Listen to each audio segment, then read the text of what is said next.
اب اس اعتماد کو بحال کرنے کے لیے انہیں 4 گنا محنت کرنی پڑے گی۔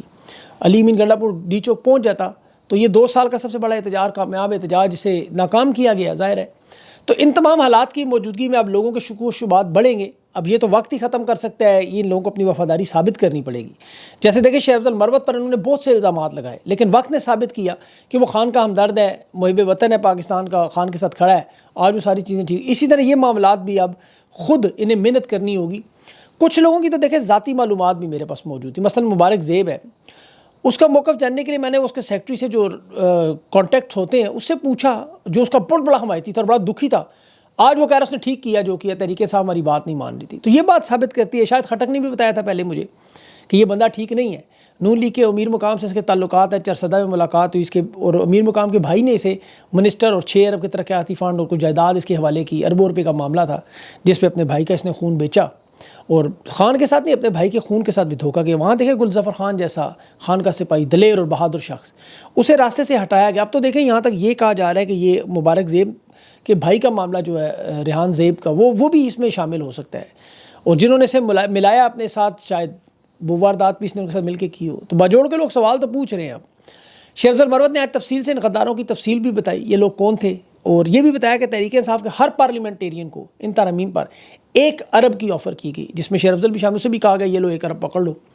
تمام ممبران اور پارلیمنٹ سینیٹیرین ڈٹے رہے، اور انہوں نے باقاعدہ طور پر پھر بعد میں خبریں چلوائی گئیں کہ ان کے بچوں کو اغوا کیا، بہنیں بیٹی، یہ سب جھوٹ تھا۔ زین قریشی کی اہلیہ کے بارے میں بھی یہ معاملہ تھا کہ فیبریکیٹڈ قسم کی واردات تھی، باقاعدہ پلانٹڈ تھی۔ اندازہ کریں انہوں نے کس طرح ہمارے سینٹیمنٹ سے چھیڑا۔ اب اس کی فیملی شاید پاکستان چھوڑ کے چلی گئی، محفوظ مقامات پر پہنچا دیے ہوں گے۔ اب اس کا ویڈیو زین کا جو آیا وہ کہ میں ٹی وی پہ دیکھ کے حیران ہوں، لوگ مجھے غدار کہہ رہے ہیں، لیکن 4 دن سے نہ وہ اپنی بہن سے رابطے سے، نہ تحریک انصاف، پھر اچانک وہ ٹی وی دیکھ رہا ہے جب سارا واردات ہو گئی، اور پھر ترامیم کے بعد فوراً خیال آیا۔ تو لوگ اتنے چڑیا نہیں ہیں جتنا انہوں نے سمجھا ہوا ہے، اور پھر اسٹیبلشمنٹ کے صحافیوں کے اکاؤنٹ سے اس ویڈیو پہلے پوسٹ ہو جائیں، اس کے اکاؤنٹ سے بھی پہلے۔ تو اسٹیبلشمنٹ کی تو کوشش ہے کہ زین قریشی کو توڑ لیا جائے، اور وہ توڑ لیا انہوں نے 4 دن خاموش رکھ کے، آپ کو جس طرح نمودار ہوا۔ تو اب معاملات لوگوں کو سمجھ آ رہے ہیں، لیکن کنفیوژن پیدا ہو جاتی ہے زیادہ ان معاملات میں۔ دیکھیں لوگ تو جو کہ میں بڑا حیران ہوں اس کی اتنی جرت کے، یقین کریں یہ لوگ جو معاملہ حل ہونے کے بعد جس طرح بیانات، ڈاکٹر زرکا کا بیان دیکھیں، میرے سینے میں راز ہیں، جو مرضی لوگ کہیں، مطلب ان کی جرت دیکھیں، بغیرتی واقعی اس کی کوئی حد نہیں ہوتی حقیقت میں۔ گلے شکوے بلکہ کر رہے ہیں کہ ہماری اولاد اغوائی، حالانکہ سب جھوٹ۔ وہ سینیٹر فیصل سلیم بھی اس نے جو بات کی وہ خطرناک کی کہ جی میری لوکیشن شبلی فراز کے ساتھ آخری بات چیت شیئر ہوئی تھی، وہ پوچھتا رہا، WhatsApp messages, voice note تھے کہ شبلی فراز نے مجھے باقاعدہ اغوا کروایا ہے۔ اس کا کہنا ہے شبلی فراز اس سارے معاملے کے پیچھے وہ ہے۔ اب اندازہ کریں کہ یہ معاملات کو کیسے الجھانے کی کوشش کر رہے ہیں اور کس لیول پہ لے کے جا رہے ہیں۔ اب سارا معاملہ عوام کے سامنے آ چکا ہے، لیکن تحریک انصاف کو مکمل تفتیش کرنی چاہیے، ٹرانسپیرنٹ عوام کے سامنے ایک ایک حقائق رکھنے چاہیے، کیونکہ پاکستان کی عوام ہے، ان کے اوپر اس وقت جو قیادت میں زیادہ تر لوگ برے نہیں ہیں جتنا انہیں دکھایا جاتا ہے۔ اس میں بہت سے وفادار لوگ جنہوں نے ثابت کیا، اور اس میں ایک اور چیز، علماء سے مشورہ کریں، فتویٰ لیں، بلکہ یہ جنہوں نے قرآن پاک پر حلف دیا اور حلف توڑا، کیونکہ یہ معاملہ صرف اسلامی معاملہ نہیں ہے، دین کا معاملہ نہیں ہے، قوم اور اجتماعی معاملہ ہے کہ یہ انہوں نے اللہ کے دین کی سرعام توہین کی ہے ساتھ۔ اس پر خیر علماء ہی بات کریں، میں زیادہ نہیں کرنا چاہتا۔ شاہد خاقان عباسی کی بہن سعدیہ عباسی نے بھی ووٹ دیا، وہ بھی کچھ دن انقلابی بیچ میں بنی تھی، لیکن یہاں پہ دیکھیں سب سے جو اہم بات جسے ہم نظر انداز کر رہے ہیں، یہ 26ویں ترمیم سانپ کے دانت نکالے گی، زہر نکالے گی۔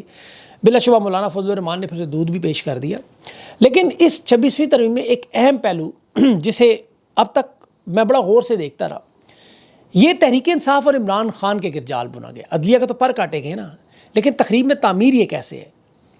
انہوں نے آئینی عدالت اور سپریم کورٹ بنا کے معاملہ عمران خان کے لیے اصل میں فائدہ کر دیا ہے۔ آپ پوچھیں وہ کیسے؟ آئینی عدالت جو بنائی، اس کا کام، اس کا دائرہ کار کیا ہے؟ آئین کی تشریح، آئین کے تنازعات، آئین کی ترمیم، حکومت، قانون سازی، الیکشن۔ انہیں یہی گلا تھا نا کہ سپریم کورٹ میں کیسز عوام کے نہیں جاتے، اب سارے کیسز آئینی معاملات کے وہاں جائیں گے۔ آئینی عدالت بنائی، مقصد تو عدلیہ کو کنٹرول کرنا تھا، اور وہ بھی اس لیے کہ الیکشن سے جڑے ہوئے معاملات، کہ الیکشن کالا دم نہ ہو جائے۔ 2 سال 6 مہینے کی جو ان کی محنت ہے باجوہ کی رجیم چینج آپریشن سے لے کے اب تک، انہیں یہی تھا کہ عمران خان 3 سال کے سائڈ پہ ہو جائے، کیونکہ یہ اقتدار چلانا چاہتے ہیں۔ اصل مقصد اقتدار ہے، یہ یاد رکھیں، تاکہ ان کی باری لگی رہے۔ 77 سال سے جو کرتے رہے، جو 19 وزرائے اعظم کے ساتھ یہ کرتے رہے۔ اب ان کی بدقسمتی عمران خان نہیں مانا، عمران خان کی حکومت گرا کے انہوں نے بدنام زمانہ چور ڈاکو اکٹھے کر کے پاکستان ان کے حوالے کیا، الیکشن چوری کیا، فراڈ کیا، تباہی بربادی کا کھیل چلایا، یہ پورا نظام بنایا۔ اب اس نظام کو بچانا ہے، اس کے لیے 3-4 ہی طریقے ہیں اس کو گرانے کے. ایک تو عوام گرائے, یا عدلیہ گرائے, یا انٹرنیشنل اسٹیبلشمنٹ گرائے. اب تینوں طرف سے انہیں دباؤ آ چکا ہے. امریکہ 368 اراکین الیکشن کالعدم کرنے کی بات کر رہے ہیں, برطانیہ کی سفیر الیکشن کالعدم کرنے کی قاضی کو کہہ رہی ہے, کینیڈا کی پارلیمنٹ, یورپی پارلیمنٹ, فیفن, پتن, media, Pakistani media, international media, یہ کہہ رہے ہیں الیکشن چوری ہوا نظام کو بچانے کے لیے. تو انہوں نے پھر آئین کا کھلواڑ کر کے آئینی عدالت واردات کی کہ الیکشن کی پٹیشن ساری وہاں جائیں, مینڈیٹ کی واپسی نہ ہو, ٹریبیونل میں اولڈ ریٹائرڈ جج لگے, اور یہ سارے کا سارا نظام بچ سکیں. اب یہاں یہ بہت بڑا بلنڈر مار گیا. اب انہوں نے چونکہ سپریم کورٹ الگ کر دی, آئینی معاملات الگ کر دیے. اب سپریم کورٹ میں کیسز کون سے جائیں گے؟ سول اور فوجداری مقدمات. اب عمران خان کے اوپر کیسز کون سے ہیں؟ 200 کے 200 سارے سول اور فوجداری. اس میں کوئی بھی آئینی کیس عمران خان کے اوپر نہیں ہے, یاد رکھیں. ان کا دائرہ کار جو آئینی کورٹ میں جائے گا ہی نہیں, چاہے 9 مئی کا کیس ہو, دہشت گردی کا ہو, کرپشن کا ہو, توشہ خانہ ہو, القادر ہوں, جتنے مرضی کیسز ہیں وہ سارے کے سارے جائیں گے. جب اپنے سارے ججز یا آئینی کورٹ میں لے جائیں گے تو باقی ججز آزاد ہو کے کام کریں گے. عامر فاروق ادھر چلا گیا تو پیچھے سارے اسلام آباد ہائی کورٹ کے لوگ ہیں. یہاں یہ آفریدی کو لے جائیں آئینی کورٹ میں, جسٹس امین الدین خان کو لے جائیں, جس کو مرضی لے جائیں, باقی 8-9 جج تو سپریم کورٹ میں وہی کام کریں گے. اب اس کے نیچے انہوں نے ہائی کورٹ کا معاملہ ہے, اس میں بے شک بینچ بنا کے بھی کریں, یہ بھی میں نے اس پہ پورا تفصیل سے دیکھا ہے. منصور علی شاہ کا اگر آج رات کو انہیں نوٹیفیکیشن کرنا پڑا, جو 12 بجے کا وقت ہے شاید, سپریم کورٹ میں, تو اس کے بعد پھر عمران خان کے کیسز جو ہے وہ ہائی کورٹ میں جہاں جائیں گے, وہاں سارے کے سارے ہائی کورٹ کے کون سے ججز بیٹھے ہوئے, ذرا غور کریں. سارے کے سارے وہ ججز ہیں 99%, ایک عامر فاروق کو چھوڑ کے, جنہوں نے خفیہ اداروں کی مداخلت کے خط لکھے, جنہوں نے انصاف اور قانون کے فیصلے دیے, تمام غلط فیصلے ریورس کیے. اب عامر فاروق کو یہ لے کے جائیں گے سپریم کورٹ میں یا آئینی عدالت میں, اس کا ٹائم پورا ہے. پیچھے محسن اختر کیا نہیں بنیں گے جج, یہ ان کی ٹینیور پورا ہو رہا ہے. اب انصاف اور قانون کی بنیاد پر جتنے بھی کیسز ہیں, چاہے وہ القادر ٹرسٹ ہو, توشہ خانہ ہو, 9 مئی کا معاملہ ہو, اب وہ سارے معاملات نیچے کی عدالتوں سے بے شک ضمانتیں ریجیکٹ بھی ہوں, اسلام آباد ہائی کورٹ میں جا کے وہاں انصاف اور قانون کے مطابق, یہاں پھر ٹرانسفر نہیں کرتے ہیں بعد میں کیس کے.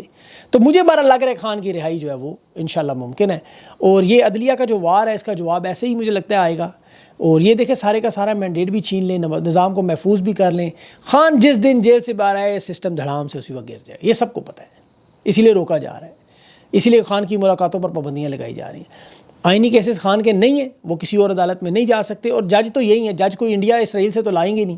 17 جج ہیں, قاضی کے ساتھ جو 3 جج کھڑے ہیں, قاضی کے جانے کے بعد ویسے ہی عدلیہ کمزور ہو جائے گی. اور عدلیہ کی بڑی اکثریت جو ہے وہ جانتی ہے سب کچھ غلط ہو رہا ہے, آئین اور قانون کے متصادم ہو رہا ہے. آج یحییٰ آفریدی اور منصور علی شاہ کی جو 17 ججز کی پہلی ملاقات بھی تھی, آج پہلا دن 26ویں آئینی ترمیم کے فوراً بعد یہ معاملہ ہوا. اب دیکھیں انہوں نے کہا پورے معاملے کو تفصیل سے ہم دیکھیں گے. آئین کا آرٹیکل 239, رول نمبر 156, یہ دونوں یاد رکھیں. اس میں واضح طور پر لکھا ہے کہ آئین میں اس وقت تک ترمیم نہیں ہو سکتی جب تک مخصوص نشستوں کے حوالے سے ایوان مکمل ہو, سینٹ اور قومی اسمبلی دونوں مکمل ہوں. یہ سنگین خلاف ورزی ہے جو یہیں سے کیس اٹھتا ہے. تو اسے سپریم کورٹ میں چیلنج کیا جائے گا, ظاہر ہے. اب وہاں آج جو منصور علی شاہ صاحب کا ایک کیس چل رہا تھا, جسٹس عائشہ ملک بھی سن رہی تھی, موسمیاتی اتھارٹی تبدیلی کا وہ جو کر رہے تھے, اتھارٹی کمیٹی کا کیس تھا. اس میں جسٹس منصور علی شاہ نے اٹارنی جنرل سے پوچھا بھائی کدھر ہے وہ آپ کے اٹارنی جنرل, تو ایڈیشنل وہ کہنے لگا کہ وہ تو رات کو مصروف تھے. تو منصور علی شاہ نے اب تو آپ کی مصروفیت ختم ہوگی, اب آپ کی کون سی مصروفیت رہے گی, آپ نے جو کرنا تھا کر لیا ہے, اب تو ہم سنیں گے جو سننا ہے ہم نے. تو وہاں پہ اب یہ معاملات, یہ سوالات سپریم کورٹ میں اٹھیں گے, کیونکہ یہ کیس منصور علی شاہ نے کہا یہ تو ہمارے پاس آنا نہیں چاہیے, یہ تو سیاسی کیس, آئینی کیس بننا چاہیے. اس کو 3 ہفتے کی سماعت کے لیے ملتوی کر کے انہوں نے کہا جا کے ابھی ہم آئین پڑھیں گے, ترامیم پڑھیں گے, آرٹیکل 199 پڑھیں گے کہ آپ لوگوں نے کیا کیا, ہمیں سارا تھوڑا وقت چاہیے ان چیزوں پہ, کیونکہ انہوں نے راتوں رات واردات کی مسودہ کسی کے پاس بھی نہیں تھا. تو 2/3 اکثریت فارم 47 والے جس طرح انہوں نے عدلیہ کے پر کاٹنے کی واردات ہے, اسے اب یہ سمجھنے کی تھوڑا سا ٹائم لگے, اور اس کے بعد تھوڑا انشاءاللہ چلے گا. قاضی فائز تو دیکھیں بغض عمران میں پاگل ہے. آج نوٹیفیکیشن آ گیا تو قاضی تو آپ کو پتہ ہے وہ تو پاگل ہے, بلا لے کے جانا چاہتا ہے. پتہ نہیں اسے بلے میں کیا ہے, ایسا تھی پتہ نہیں کیا پسند ہے. انٹرا پارٹی الیکشن کی نظر ثانی میں آج حامد خان اس کے سامنے پیش ہوئے. حامد خان نے کہا یہ پیراگراف میں پڑھتا ہوں فیصلے کا, کہنے لگا نہیں میں فیصلہ آپ پڑھ ہی نہیں سکتے. میں نے کہا فیصلہ دیکھیں تو کہتا نہیں فیصلہ دیکھنا, یہ نظر ثانی ہے, صرف مرکزی فیصلے کے نقائط پہ بات کریں. اور پھر کہتا ہے 26ویں پھر حامد خان نے کہا 26ویں ترمیم ہوگی, نیا بینچ بنے گا, آپ 2 دن آپ کرا گے ہم عیاشی کریں. اس نے کہا نہیں میں سنوں گا.